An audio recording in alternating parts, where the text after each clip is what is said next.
আছো সবাই? আশা করছি তোমরা সকলে ভালো আছো। আমিও কিন্তু বেশ ভালো আছি। এসএম রূপকথা নতুন আরও একটা ঝলমলে ব্লগে তোমাদের সবাইকে অনেক অনেক ওয়েলকাম জানাচ্ছি। এখন ঘড়ির কাঁটায় বাজে সকাল 7:30টার মতো। চলো তবে তোমাদেরকে সাথে নিয়ে আজকের ব্লগটা এখান থেকেই শুরু করছি। তোমরা সাথে থেকো, আশা করছি সম্পূর্ণ ব্লগটা তোমাদের সবাইয়ের ভালো লাগবে। আর ভালো লাগলে অবশ্যই কিন্তু কমেন্ট করে জানাতে ভুলো না কেমন লাগলো। আর যারা এখনও নতুন তারা প্লিজ সাবস্ক্রাইব করে আমার পাশে থেকো। সকাল সকাল একটু দুধ দিয়ে চা বানিয়ে নিয়েছি, আর কোটোতে বিস্কুট ছিল না, তাই একটু বিস্কুট ঢেলে নিলাম।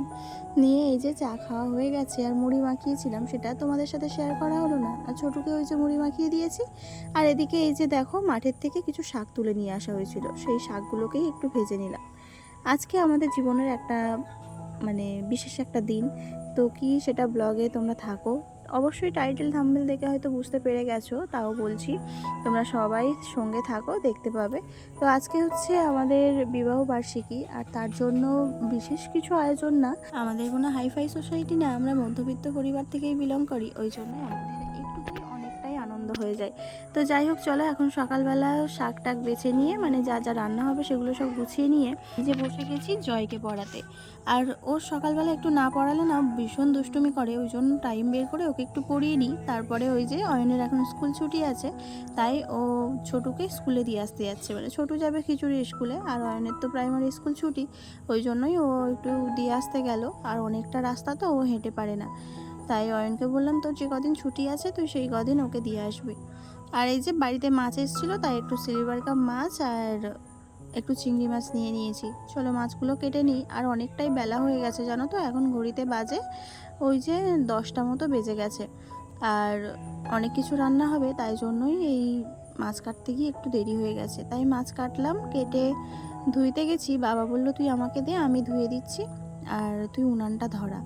আর যেহেতু একটা উনানে রান্না হবে, ওই জন্যই তাড়াহুড়ো করে আর কি এই মাছ টাছগুলো কেটে নিয়েছি। নিয়ে বাবাকে বসিয়ে দিয়ে আমি উনান ধরাতে লেগে গেছি। তো যাই হোক, চলো এখন মাছগুলোকে ভালো করে বাবা ধুয়ে দেবে, আর আমি ব্যাগটাকে ধুয়ে আর সাইড করে নিলাম।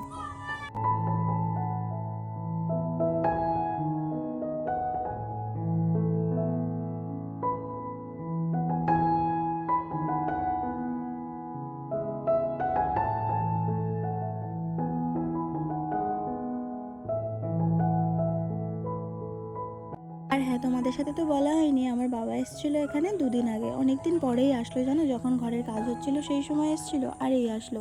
তো চলো, বাবা এদিকে সব কিছু আমার কাছে গুছিয়ে গুছিয়ে দিয়ে গেছে, আর আমি এই যে টুকটুক করে রান্না করে দিয়েছি। শাক ভাজা করেছি, মাংস করেছি, আরও অনেক কিছু করেছি, সেগুলো তোমাদের সাথে শেয়ার করলাম না। দুপুরে রান্না টান্না করে খাওয়া দাওয়া সেরে নিয়ে ছোটুকে আর অয়নকে ঘুম পাড়িয়ে দিয়েছি। আমি আর ঘুমাইনি, কারণ ঘুমালে শরীরটা কেমন ম্যাচ ম্যাচ করে, তাই ভাবলাম কি করা যায়। তাই রং আর তুলি নিয়ে চলে এসেছি দেয়ালে একটু আঁকি বুকি করতে। অয়নের পড়ার টেবিলের উপরটা কেমন সাদা সাদা হয়েছিল, তাই জন্য ভাবলাম যে একটু আঁকি বুকি করলে কেমন হয়, তাই এই এঁকে ফেললাম। আর আমি ছোটোবেলার থেকে কোনোদিন কিন্তু আঁকা শিখিনি, তাই বাবাকে বলছিলাম আমাকে একটু আঁকা শেখাতে পারোনি। আমার আঁকার প্রতি ভীষণ ন্যাক, আর আঁকতে আমার ভীষণ ভালো লাগে। ওইটা আঁকতে প্রায় আমার 3 থেকে 3.5 ঘন্টা সময় লেগে গেছে, আর হাতগুলো না পুরো অসাড় হয়ে গেছে। আর এদিকে কারেন্ট নেই, ঝড় বৃষ্টিও শুরু হয়েছে। তোমাদের দাদাভাই বাড়িতে আসছে, ও বাইরে আছে, ওই জন্য টেনশন হচ্ছে। আর ছোটুও দেখো দরজার ধারে বারবার যাচ্ছে। আর আমার শাশুড়ি মা তো আম কোরানোর জ্বালায় বাগানের মধ্যে ওই যে লাইট নিয়ে ঘোরাঘুরি করছে। আর কারেন্ট নেই বলে রিং লাইটটাকে পাওয়ার ব্যাংক দিয়ে জ্বালিয়ে রেখে দিয়েছি। আর এই যে এখন রাত 9টা বাজতে গেছে, আর এখন ওর বাবা একটু আগে আসলো, এসে বাইকটাই ধুইলো। আর বৃষ্টি হচ্ছে এখন বাইরে, আর রিং লাইটটা কিন্তু সেই সন্ধেবেলার থেকে জ্বলছে, আর সন্ধেবেলার থেকেই কারেন্ট নেই।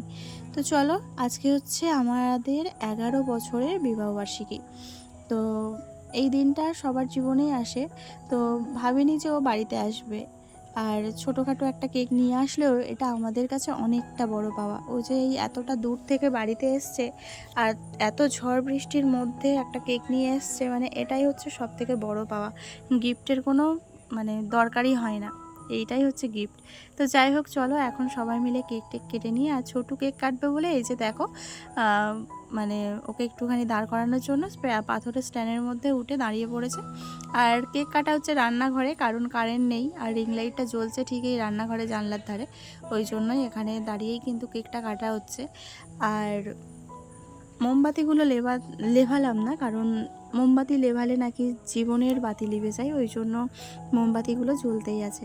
তো যাই হোক চলো, আর রিং লাইটটার ধারে তো পোকা উঠছে ভীষণ, তাড়াতাড়ি করে কেক টেক কেটে নিয়ে, আর ঘরে মিষ্টি ছিল, বাবাও এসছে কদিন আগে, মিষ্টি নিয়ে এসেছিলো, আর ও এসছে বাড়িতে মিষ্টি নিয়ে এসছে, তাই সবাইকে একটু কেক আর মিষ্টি দিয়ে আর যা কর্তব্য আর কি প্রণাম করে নিলাম। আর তোমাদের এতটুকু ভিডিওটা কাদের ভালো লেগেছে অবশ্যই কিন্তু কমেন্টে জানিও, আর আমার সঙ্গে এতটা থাকার জন্য অনেক অনেক ধন্যবাদ সবাইকে। তারপরে এই যে যা রান্না করেছিলাম টুকিটাকি সব কিছুই কিন্তু এইভাবে সাজিয়ে দিয়েছি। আর আমার বরমশাইয়ের এই রকম সাজিয়ে গুছিয়ে খেতে খুব ভালোবাসে, মানে খেতে হয়তো অতটা পারবে না, কিন্তু এরকম থালার সামনে সাজানো থাকবে ওর এটা ভীষণ পছন্দ, তাই ওর পছন্দটাই আমি একটুখানি কি বলবো পূরণ করলাম আর কি। এই হচ্ছে আমাদের বিবাহবার্ষিকীর দিনটা, এইভাবেই কাটলো। তো তোমরা অবশ্যই আমাকে কমেন্ট করে জানিও, যারা এখনও নতুন তারা প্লিজ কমেন্ট করো আর সাবস্ক্রাইব করে আমার পাশে থেকো। চলো এখন 11:30 বেজে গেছে, আর একদম ভাল লাগছে না, এখনও কিন্তু কারেন্ট আসেনি। তো চলো আজকের মতো গুড নাইট, আবারও ফিরে আসছি নেক্সট একটা ব্লগে। টাটা।